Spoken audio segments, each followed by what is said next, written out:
एक बार की बात है, महात्मा बुद्ध अपने शिष्यों के साथ घूमते हुए वैशाली नगर में पहुंचे। वैशाली को उस समय 16 महाजनपदों में एक महत्वपूर्ण जनपद माना जाता था, जिसकी ख्याति दूर दूर तक फैली हुई थी। यह नगरी परम वैभवशाली और हर तरफ से संपन्न थी। महात्मा बुद्ध के आने की बात पूरे नगर में फैलते देर न लगी। जिसे जब पता चलता वह तभी उनसे मिलने पहुंच जाता और उनके उपदेश सुनकर खुद को भाग्यशाली समझता। बुद्ध का चरित्र ही ऐसा प्रभावशाली था कि उनसे प्रभावित हुए बिना कोई नहीं रह सका। उस नगर की गणिका और राजनर्तकी आम्रपाली भी बुद्ध से मिलने की इच्छुक थी। वह खुद महात्मा बुद्ध के पास चलकर आई और उन्हें अपने घर भोजन के लिए आमंत्रित किया। उसने इतने सरल और प्रेम भाव से बुद्ध से विनती की कि बुद्ध मना नहीं कर सके।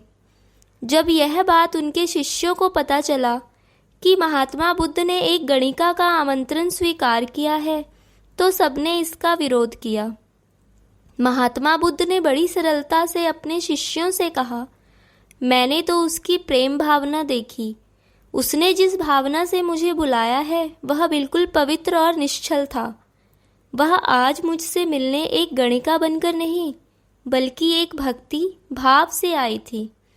फिर भला मैं कैसे उसका आमंत्रण स्वीकार न करता, वह चाहे एक वैश्या हो या फिर कोई सन्यासी। यथा समय बुद्ध आम्रपाली के घर भोजन के लिए गए। वह पहले से ही भोजन की सारी व्यवस्था करके भगवान बुद्ध के आने की राह देख रही थी। मन में यह विचार भी आ रहा था कि कहीं बुद्ध अपनी बात से मुकर न जाए। इतने बड़े सन्यासी भला क्यों एक वैश्या के बुलाने पर उसके घर आकर भोजन करेंगे।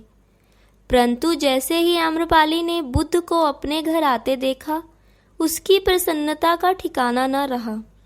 वह दौड़कर दरवाजे पर गई और उनका स्वागत किया।